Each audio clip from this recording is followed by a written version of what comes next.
Santosh rank student, ಕೆಲಸವಿಲ್ಲದ ನಿರುದ್ಯೋಗಿಗೆ ಅಲೆಯುವ ಅಸಹಾಯಕ ವ್ಯಕ್ತಿ, ಕಥಾನಾಯಕ. ಈ ಪಾತ್ರದಲ್ಲಿ ಮನೋಜ್ ಆರ್ ನಾಯ್ಕ್.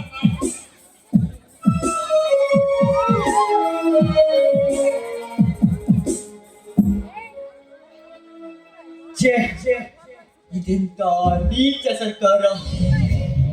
ಎಲ್ಲರೂ ತಮ್ಮ ತಮ್ಮ ಅಧಿಕಾರದ ಕುರ್ಚಿಗಾಗಿ ಹೊಡೆದಾಡುತ್ತಿದ್ದಾರೆ.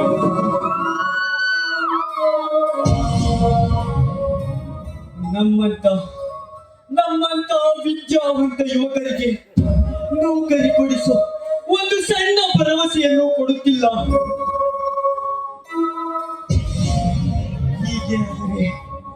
ಹೀಗೆ ಆದರೆ ನಮ್ಮಂತ ಯುವಕರ ಮುಂದಿನ ಜೀವನದ ಗತಿಯನ್ನು ದೇವ, ಗತಿಯನ್ನು.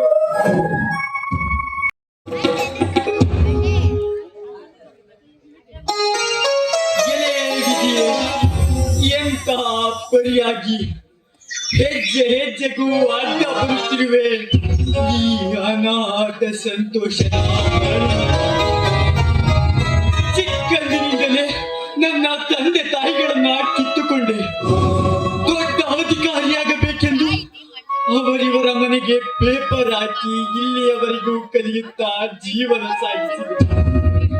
ಎಲ್ಲಾ ಪರೀಕ್ಷೆಯಲ್ಲೂ ರ್ಯಾಂಕ್ ಪಡೆದು ಪಾಸ್ ಆಗಿ ನಿರುದ್ಯೋಗಿಯಾಗಿ ತಿರುಗುವಂತಾಯಿತೆ ಈ ನನ್ನ ಬಾಳು. ಕಣ್ಣು ಮುಚ್ಚಿದರೆ ಮುಂದಿನ ಭವಿಷ್ಯದ ಯೋಚನೆಗಳೇ ಕಣ್ಣೆದುರು ಬಂದು ಭಯಪಡಿಸುತ್ತಿವೆ.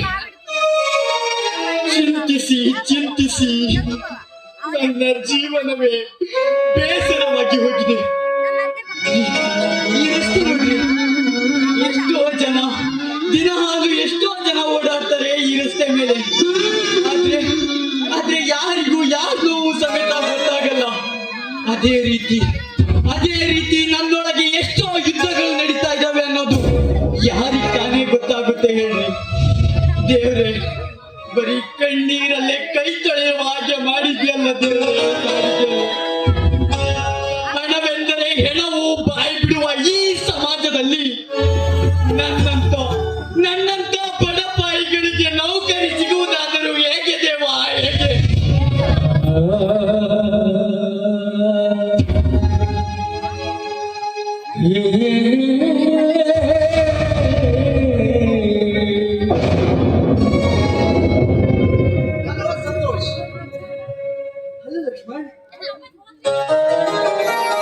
ಏನ್ ಸಂತೋಷ್, ಮೌನವಾಗಿ ನಿಂತ್ಬಿಟ್ಟೆಲ್ಲ ಯಾಕೆ? ನನ್ನ 8 ಫೇಲಾದ ವಿಷಯ ಲಕ್ಷ್ಮಣ ಗೊತ್ತಾದ್ರೆ ನನಗಿಂತ ಹೆಚ್ಚಾಗಿ ನೋಡ್ಕೋತಾನೆ. ಬೇಡ, ಅವನಿಗೆ ಗೊತ್ತಾಗೋದು ಬೇಡ. ಏನ್ ಸಂತೋಷ್, ನೀನು ನಿರಾಶಿತನಾಗಿ ಮಾತನಾಡೋದನ್ನು ನೋಡ್ತಾ ಇದ್ರೆ ನನ್ನಿಂದ ಏನೋ ಮುಚ್ಚಿಡ್ತಾ ಇದೆಯಾ? ಏನಿಲ್ಲ ಕಣೋ, ಹಾಗೆ ಸುಮ್ಮನೆ ಬಂದಿದ್ದೆ. ಅದೇನಿದ್ದರು ಹೇಳು ಸಂತೋಷ್. ಏನಿದ್ದರು ನಾನು ಸಾಲ್ವ್ ಮಾಡ್ತೇನೆ ನಿನ್ನ ವಿಷಯವನ್ನು. ನಿನ್ನಿಂದ ಮುಚ್ಚಿಡೋ ಅಂತದ್ದು ನನ್ನಲ್ಲೇನಿದೆ ಮಿತ್ರ? ಹಾಗಿದ್ದರೆ ಹೇಳು, ಅದೇನಂತ ಹೇಳು. ನಾನು ಅದನ್ನು ಸಮಸ್ಯೆಯನ್ನು ಬಗೆಹರಿಸ್ತೇನೆ. ಏನಂತ ಹೇಳು, ಅದೇನಂತ? ಇವತ್ತು ಸೈನಿಕ ಹುದ್ದೆಗೆ ಭರ್ತಿಗಳಿದ್ದವು. ಭರ್ತಿಯ ಎಲ್ಲಾ ಪರೀಕ್ಷೆಯಲ್ಲೂ ಪಾಸ್ ಆದ ನನಗೆ ಆರ್ಡರ್ ಕೊಡೋದು ಬಿಟ್ಟು ಲಂಚದ ಮೂಲಕ ಬೇರೆಯವರಿಗೆ ಆರ್ಡರ್ ಕೊಟ್ಟು ಲಕ್ಷ್ಮಣ್, ಬೇರೆಯವರಿಗೆ ಆರ್ಡರ್ ಕೊಟ್ಟು.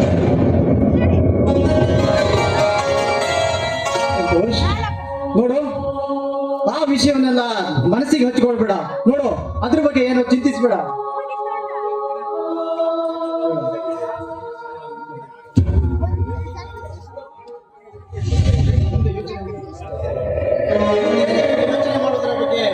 ಮಾತಾಡು.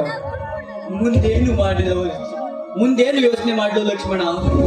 ಕೆಲಸ ಹುಡುಕೋ ಬರ್ದಲ್ಲಿ ತಿರುಗಿ ನನ್ನ ಜೀವನವೇ ಬೇಸರವಾಗಿ. ಅದಕ್ಕೆ ಹಾಳ ಸರ್ಟಿಫಿಕೇಟ್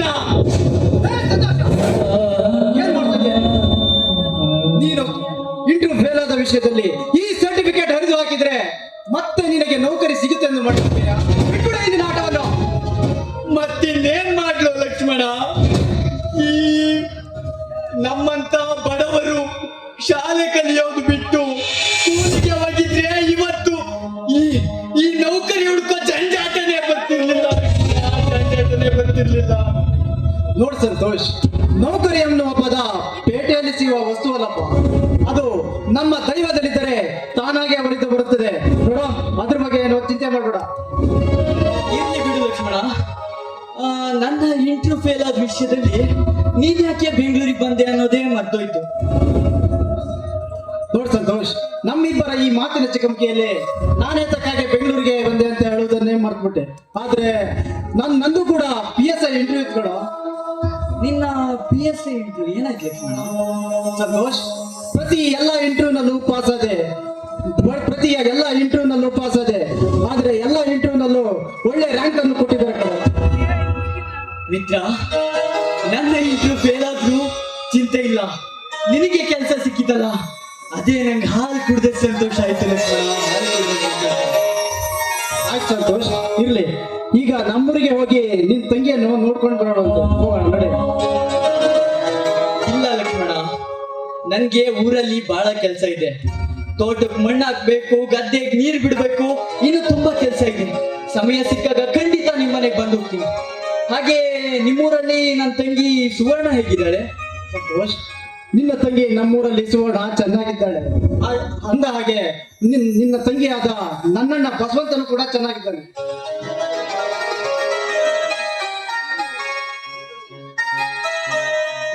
ಬೆಂಗಳೂರಿನಲ್ಲಿ ನಿಮ್ಮ ಅಣ್ಣ ಸಿಕ್ಕಿದ್ದ, ಆರಾಮಾಗಿದ್ದಾನೆ ಅಂತ ನನ್ನ ತಂಗಿಗೆ ತಿಳಿಸು ಆಯ್ತಾ? ಆಯ್ತು ಸಂತೋಷ್, ನಾನು ನನ್ನ ತಂಗಿ ತಿಳಿಸ್ತೇನೆ. ಇರ್ಲಿ, ಈಗ ನಮ್ಮೂರಿಗೆ ಹೋಗಿ ಬರೋಣ ನಡೆ. ಇಲ್ಲ ಮಿತ್ರ, ಕೆಲಸ ಇದೆ. ಖಂಡಿತ ಒಂದಿನ ಬಿಡುವು ಮಾಡ್ಕೊಂಡು ಬರ್ತೀನಿ. ಆಯ್ತು ಸಂತೋಷ್, ಹೇಗೋ ಬೆಂಗಳೂರಿಗೆ ಬಂದಿದ್ದೀವಿ. ಇಲ್ಲೇನೋ ಈ ಬೆಂಗಳೂರಲ್ಲಿ ಹೋಟೆಲ್ಗೆ ಏನೂ ಬರೋಲ್ಲ. ಇಲ್ಲೇ ಎಲ್ಲಾದ್ರೂ ಹೋಟೆಲ್ಗೆ ಹೋಗಿ ಟೀನಾರು ಕುತ್ಕೊಂಡು ಬರೋಣ ನಡೆ. ಟೀ ಯಾಕೋ ಮಿತ್ರ, ಊಟನೇ ಮಾಡಿಸ್ತೀನಿ ಬಾ.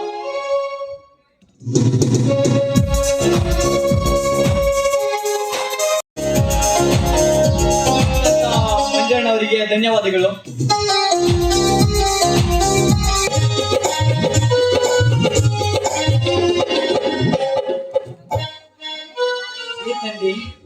ಅಖಿಲಾಂಡ ಕೋಟಿ ಬ್ರಹ್ಮಾಂಡ ನಾಯಕನಾದ ಶ್ರೀಕೃಷ್ಣ ಪರಮಾತ್ಮನೇ, ನನ್ನ ಜೀವನದ ಈ ಘಟ್ಟದಲ್ಲಿ ನಾನು ನಿಂತಿರುವುದು ಒಂದು ಅದ್ಭುತ ಅನಿಸ್ತಾ ಇದೆ. ಇಷ್ಟು ದಿನ ನಾ ಪಟ್ಟ ಕಷ್ಟ, ಕಲಿತ ವಿದ್ಯೆ, ಹೊತ್ತ ನೋವು ಎಲ್ಲಕ್ಕೂ ಕಾಲ ಕೂಡಿ ಬಂದ ಹಾಗೆ ಕಾಣಿಸ್ತಿದೆ.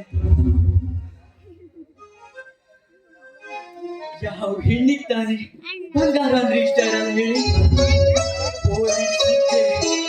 ಪೊಲೀಸ್ ಹುದ್ದೆ ಬೇಡವೆಂದು ಕಠೋರವಾಗಿ ನುಡಿದ ನನ್ನ ಮಾವ ಬಸವಂತನಿಗೆ ಗೊತ್ತಿಲ್ಲದಂತೆ ಅವರ ಕೈಯಲ್ಲಿರುವ ಬಳೆಗಳನ್ನ ಮಾರಿ ನನ್ನ ಭವಿಷ್ಯಕ್ಕೆ ಹಣ ತುಂಬಿದಳು ನನ್ನ ತಂಗಿ ಸುವರ್ಣ. ಆಕೆಯ ಹೆಸರು ಕೇಳುತ್ತಿದ್ದಂತೆ ನನ್ನ ಕಣ್ಣಲ್ಲಿ ನೀರನ್ನು ತಡೆಯಲಾಗುವುದು. ಅಣ್ಣನಾದ ನಾನು ನನ್ನ ತಂಗಿಗೆ ಬಂಗಾರ ಕೊಡಿಸಬೇಕಿತ್ತು. ಆದರೆ ಹಾಳು ಬಡತನದಿಂದಾಗಿ ಅವಳಿಗೆ ಹೊರೆಯಾಗಿದ್ದನಲ್ಲ. ಆದ್ರೆ ನನ್ನ ತಂಗಿಯ ಆಸೆಯಂತೆ ನನಗೆ PSI ನೌಕರಿ ದೊರೆತರೆ ನನ್ನ ಬಾಳು ಬೆಳಕಾಗುವುದರಲ್ಲಿ ಸಂದೇಹವಿಲ್ಲ. ತುಂಬಾ ಟೈಮ್ ಆಗಿಬಿಟ್ಟಿದೆ. ನಾನ್ ನಿಮ್ಮ ಹತ್ರ ನನ್ ಕಷ್ಟ ಹೇಳ್ಕೊತಾ ನಾನು ಇಲ್ಲಿ ಬಂದ ಕಾರಣನೇ ಮರ್ತೋಗ್ಬಿಟ್ಟೆ. ನನ್ನ ಇಂಟರ್ವ್ಯೂಗೆ ಟೈಮ್ ಆಗಿದೆ. ನಿಮ್ಮ ಆಶೀರ್ವಾದ ಈ ಬಡವನ ಮೇಲಿದ್ದರೆ ಖಂಡಿತ ನಾನು PSI ಆಗುವುದರಲ್ಲಿ ಯಾವ ಸಂದೇಹವೂ ಇಲ್ಲ. ಆಶೀರ್ವಾದ.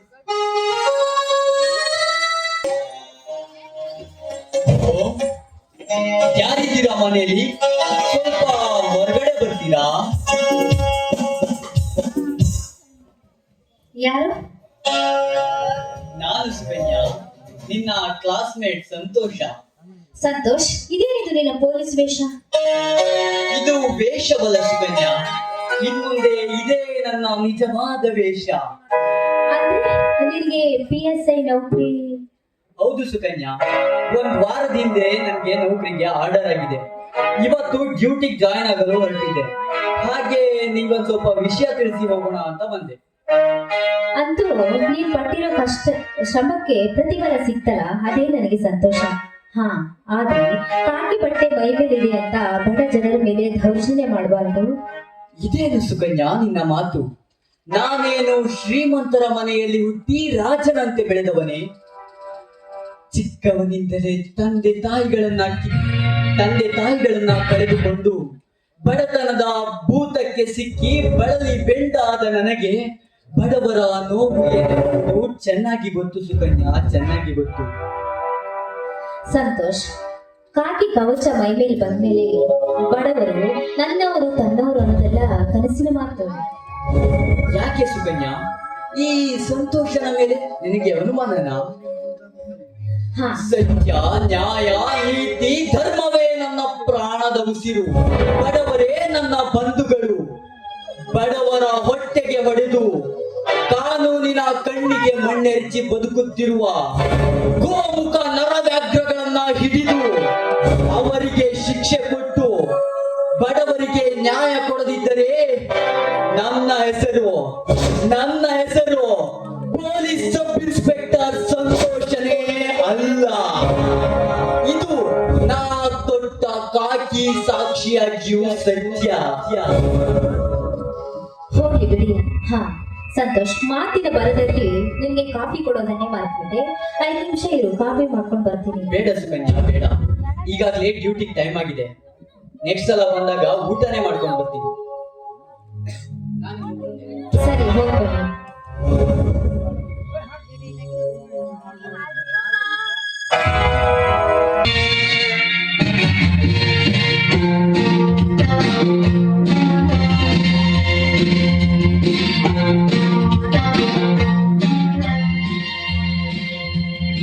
ಲಕ್ಷ್ಮಣ, ಏ ಲಕ್ಷ್ಮಣ,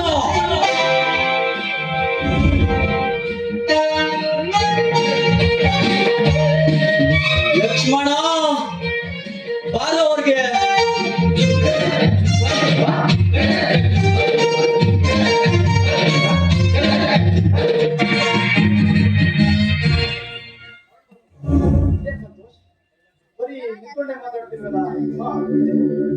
ಕುಳಿತು ನಿನ್ನೊಂದಿಗೆ ಹರಟೆ ಹೊಡೆಯಲು ಬಂದಿಲ್ಲ, ಡ್ಯೂಟಿ ಮೇಲೆ ಬಂದಿದ್ದೇನೆ. ಯಾಕೆ ಸಂತೋಷ್? ಕೋಟಾ ನೋಟಿನ ವ್ಯವಹಾರದಲ್ಲಿ ನೀನು ಶಾಮೀಲಾಗಿದ್ಯಾ ಅಂತ ಮೇಲಿನ ಅಧಿಕಾರಿಗಳಿಂದ ಕಂಪ್ಲೇಂಟ್ ಬಂದಿದೆ. ಅದಕ್ಕೆ ನಿಮ್ಮ ಮನೆನ ಸರ್ಚ್ ಮಾಡಲು ಬಂದಿದ್ದೇನೆ. ಏನ್ ಮಾತಾಡ್ತಿರುವ ಸಂತೋಷ್?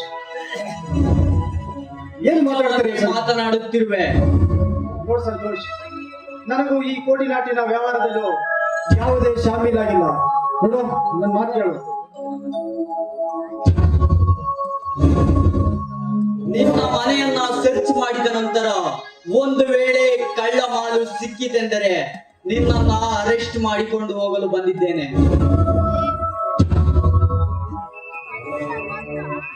ಇದೇನಣ್ಣ, ಈ ರೀತಿ ಮಾತನಾಡ್ತಿದ್ಯಾ?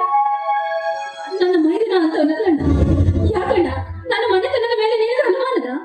ಇದು ನನ್ನ ಅನುಮಾನ ಅಲ್ಲ ತಂಗಿ, ಮೇಲಿನ ಡಿಪಾರ್ಟ್ಮೆಂಟಿನ ಅನುಮಾನ. ದಯವಿಟ್ಟು ಕೋಆಪರೇಟ್ ಮಾಡಿ.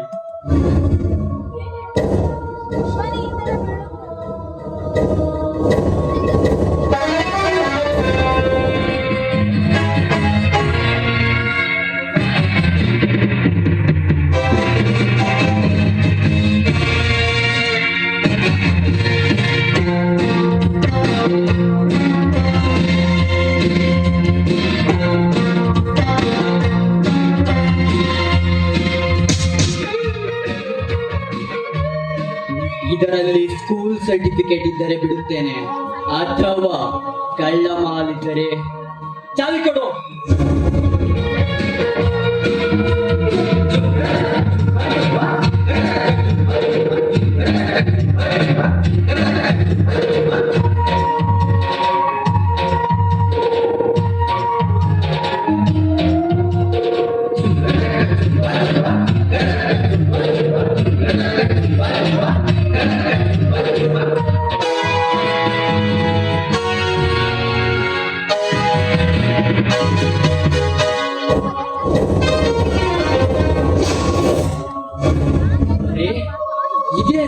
ನೋಡುತ್ತಿರುವುದು?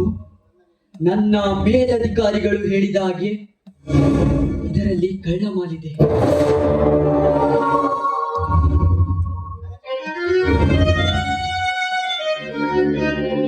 ಇದೇನ್ ಸಂತೋಷ್, ಈ ಕೋಟಾ ನೋಟು ನನ್ನ ರೂಮಿಗೆ ಹೇಗೆ ಬಂದಿತ್ತೆಂದು ನನಗೆ ಗೊತ್ತಿಲ್ಲ ಕಣೋ. ದಯವಿಟ್ಟು ಇದಕ್ಕೆ ನನಗೆ ಯಾವುದೇ ಸಂಬಂಧವಿಲ್ಲ. ನೀನಾದ್ರೂ ನಂಬು. ಮಾಡೋದೆಲ್ಲ ಮಾಡಿ ಏನು ಗೊತ್ತಿಲ್ಲದ ಮಳ್ಳನಂತೆ ನಟಿಸುವೆಯ?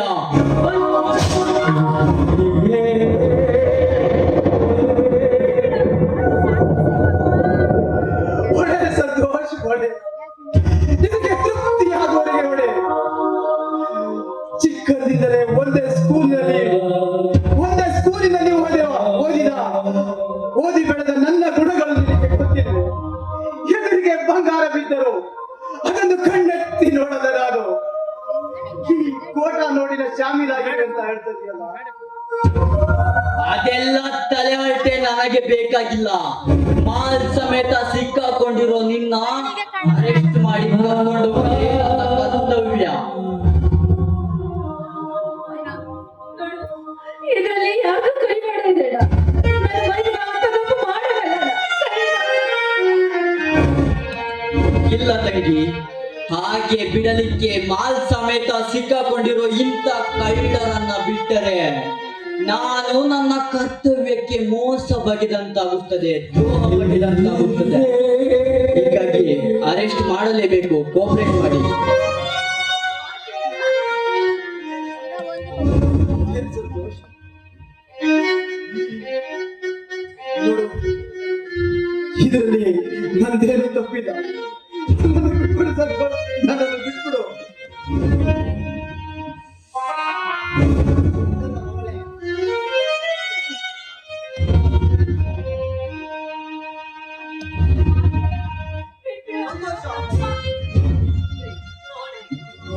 ನನ್ನ ತಮ್ಮನನ್ನು ಎಲ್ಲಿಗೆ ಕರೆದುಕೊಂಡು ಹೊರಟಿದೆ? ನಿನ್ನ ತಮ್ಮ ಕಳ್ಳ ಮಾಲಿನ ಸಮೇತ ಸಿಕ್ಕಾಕೊಂಡಿದ್ದಾನೆ. ಹಾಗಾಗಿ ಅವನ್ನ ಅರೆಸ್ಟ್ ಮಾಡಿ ಕರ್ಕೊಂಡು ಹೋಗ್ತಾ ಇದ್ದೀನಿ. ಸಂತೋಷ್, ಲಕ್ಷ್ಮಣ, ನಿನ್ನ ಸತ್ತ ಹೇಳುತ್ತಿರುವ ಮಾತು ಸತ್ಯವೇನಪ್ಪ? ಯಾವುದು ಸತ್ಯ, ಯಾವುದು ಅಸತ್ಯ, ಹೇಗೆ ನುಡಿದರಂತ? ಇದಕ್ಕೂ ನನಗೂ ಯಾವ ಸಂಬಂಧವಿಲ್ಲದ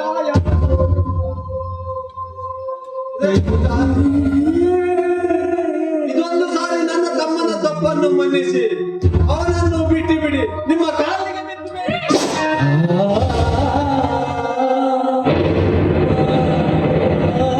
ನೋಡಿ, ಹಾಗೆಲ್ಲ ಸಿಕ್ಕಾಕೊಂಡಿರೋ ಇಂಥ ಕಳ್ಳರನ್ನ ಬಿಡಲಿಕ್ಕಾಗಲ್ಲ.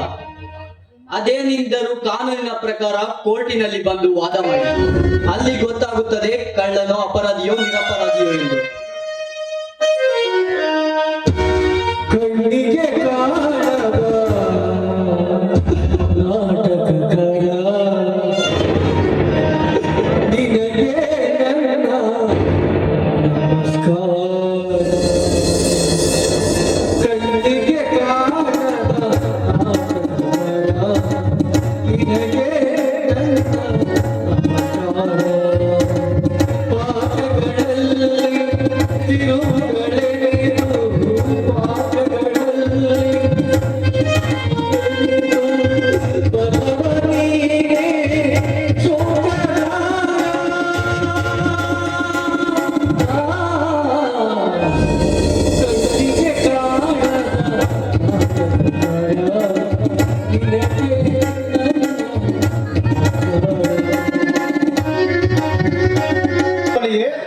ಸಮೇತ ಒಂದು ನಿಮಿಷ. ಚಂದ್ರ, ಹೇ ಚಂದ್ರ, ಇನ್ಸ್ಪೆಕ್ಟರ್ ಹೋಗಿ ಬಸ್ ಸ್ಟ್ಯಾಂಡ್ ಹೋಗಿ ಬಸ್ ಹಚ್ಬಿಟ್ಟು ಬಾರ. ಹೋಗಲ್ಲ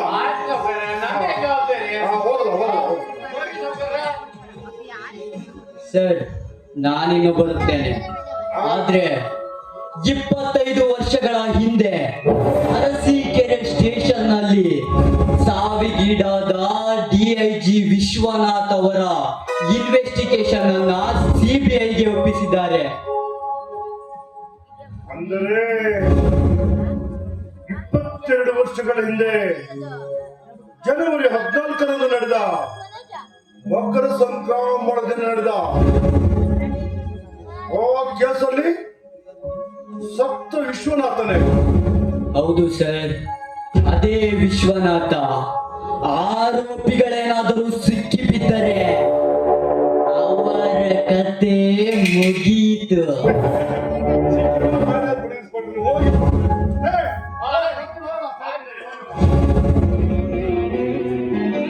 ಸಮಂತ, ವಿಚಾರ ಸ್ವಲ್ಪ ಸೀರಿಯಸ್ ಆಗಿದೆ. ಮುಂದೆ ಒಂದಿನ